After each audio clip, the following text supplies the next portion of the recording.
नमस्कार, मैं एडवोकेट सौरभ कुणाल। स्वागत है आपका हमारे इस यूट्यूब चैनल पे। यहाँ पे हम डिस्कस करते हैं बहुत सारे लीगल और फाइनेंशियल इश्यूज़ को।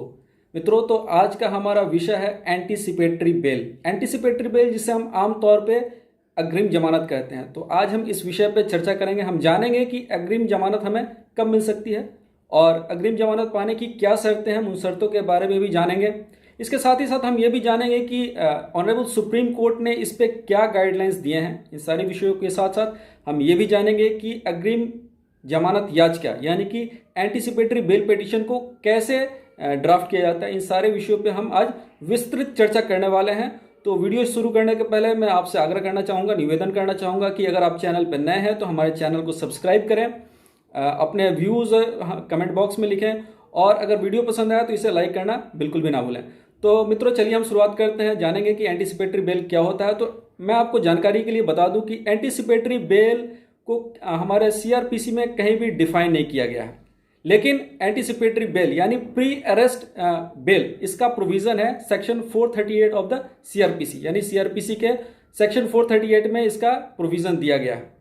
तो वो क्या शर्तें हैं जो एंटीसिपेटरी बेल फाइल करने के पहले जरूरी होती हैं। तो सबसे पहले दो चीज़ें वो हैं उसमें पहली बात यह है कि कोई एक एफआईआर रजिस्टर्ड हुआ हो जिसमें नॉन बेलेबल सेक्शंस लगाए गए हों। तो वैसी स्थिति में आप बेल के लिए, एंटीसिपेटरी बेल के लिए अप्लाई कर सकते हैं। या फिर दूसरा, कोई ग्रेव एप्रीहेंशन यानी कि ऐसा कोई आपको भय लग रहा हो कि कोई साजिश के तहत आपका नाम जो है इस केस में, किसी जुर्म में आपका नाम डाल दिया गया है। तो वैसी स्थिति में आपको जब ऐसा भय लगे कि पुलिस आपको गिरफ्तार कर सकती है तो आप एंटीसिपेटरी बेल यानी कि अग्रिम जमानत के लिए याचिका दायर कर सकते हैं।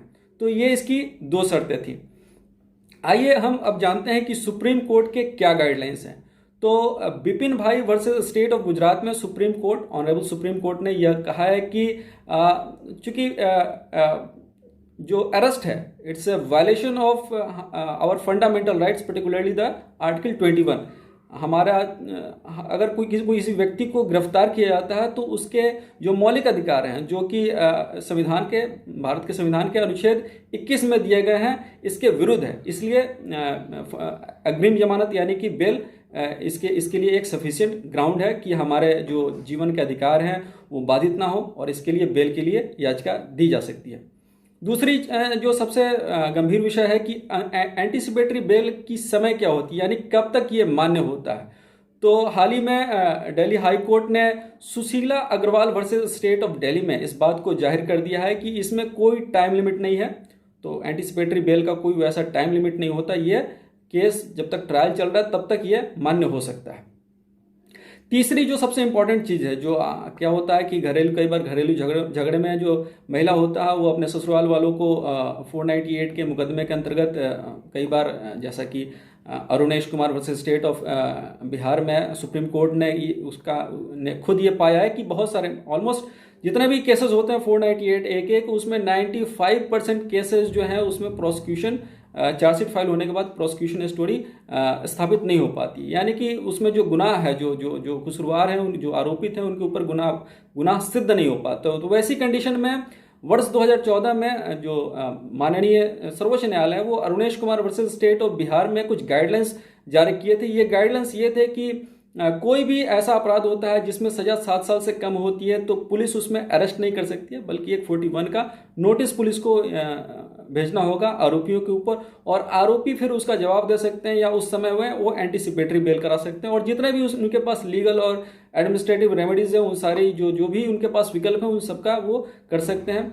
तो ये गाइडलाइंस थी जो बहुत ही ज़रूरी है। कई बार लोगों को नहीं पता होता है कि अग्रिम जमानत उनका हक है, और कई बार ये चूंकि आपके फंडामेंटल राइट्स हैं, अनुच्छेद 21 जो है भारतीय संविधान का, ये आपको छूट देता है कि कोई भी आपको खामखा अरेस्ट नहीं कर सकता है। दूसरी चीज़ कि इसमें टाइम लिमिट का कोई रेस्ट्रिक्शन नहीं है जब तक ये ट्रायल होता है। ये केस टू केस वेरी होता है, इस पर कोई ऐसा कोई स्ट्रेट जैकेट फार्मूला नहीं है कि इसमें बता दिया जाए कि इसमें इतने दिनों के तक, ये डिपेंड करता है, केस टू केस वेरी होता है, और वैसे कोई इसमें टाइम लिमिट नहीं है। तीसरी जो सबसे इंपॉर्टेंट चीज़ है कि ये नेचर ऑफ केस, यानी जो 7 साल से कम सजा वाले जो अपराध हैं उनके ऊपर ये दूसरी तरह से लागू होता है, और 7 साल से अधिक के जो अपराध हैं उस पर उनके ऊपर ये दूसरी तरह से लागू होता है। तो ये सारे जो हमारे गाइडलाइंस हैं ये ऑनरेबल सुप्रीम कोर्ट ने दिए हैं। इन सारी गाइडलाइंस को जानना बहुत जरूरी है। आप जानते हैं कि इसमें कहाँ अगर किसी को इस तरह के कोई एफआईआर दर्ज हो गई या कोई झूठे मुकदमे में उसे साजिशन उसे फंसाया जा रहा है, तो इसके लिए वो कहाँ याचिका दायर कर सकता है। तो इसके लिए तो आप सेशन कोर्ट में जा सकते हैं, जो डिस्ट्रिक्ट कोर्ट होता है उसमें जाके आप सेशन कोर्ट में फाइल कर सकते हैं एंटीसिपेटरी बेल के लिए, जिसकी सुनवाई खुद डिस्ट्रिक्ट जज करते हैं, डिस्ट्रिक्ट और सेशन जज करते हैं। या फिर आप अगर वहाँ पे आपको रिलीफ नहीं मिला तो हाई कोर्ट जा सकते हैं, और उसके बाद भी आपको रिलीफ नहीं मिला तो आप सुप्रीम कोर्ट का भी दरवाजा खटखटा सकते हैं। तो ये सारे जुरिस्डिक्शन हैं। आइए अब जुरिस्डिक्शन के बाद हम जानते हैं कि ये जो एंटीसिपेटरी बेल होता है, ये जो अग्रिम जमानत की याचिका होती है, इसे कैसे ड्राफ्ट करें। तो इसे ड्राफ्ट करने के लिए सबसे पहले तो आपको पता होना चाहिए कि कौन से कोर्ट में फाइल करना है। तो अगर सेशन कोर्ट है तो सेशन कोर्ट का नाम, हाई कोर्ट है तो हाई कोर्ट का नाम। फिर आप स्टेट वर्सेस, क्योंकि इसमें जितने भी क्रिमिनल केसेस होते हैं उसमें एक पार्टी स्टेट होती है, तो स्टेट वर्सेस जो पिटिशनर है उसका नाम आप डालेंगे, जो भी उसका पिटिशनर है। उसके बाद लिखेंगे an application for anticipatory bail under section 438 of the IPC, तो ये लिखेंगे। उसके बाद आप लिखेंगे द हम्बल बेल पिटीशन। उसके बाद जो पहला पैराग्राफ होगा उस पहले पैराग्राफ में आप चर्चा करेंगे कि the petitioner above name is aged about, is a resident of, ये सारी चीज़ें, वो कहाँ उसका उम्र क्या है, वो कहाँ का रहने वाला है, इन सारी चीज़ों के ऊपर आप डिस्कस करेंगे।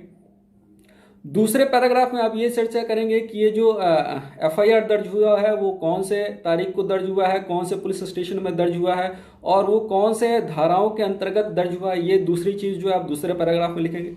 तीसरे चीज़ में आपको ये बताना है कि जो पिटिशनर है, जो आरोपी है, वो उसका क्रिमिनल रिकॉर्ड क्या है, पास्ट रिकॉर्ड क्या है, क्या वो लॉ अबाइडिंग सिटीजन है या उसके ऊपर कोई क्रिमिनल एंटीसीडेंट है। एंटीसीडेंट का मतलब होता है कि उसका कोई आपराधिक इतिहास है क्या। तो इन सारी चीज़ों को आपको आलेख पे लाना होता है। तो ये जो तीन चीज़ें हैं वो बहुत ज़रूरी हैं।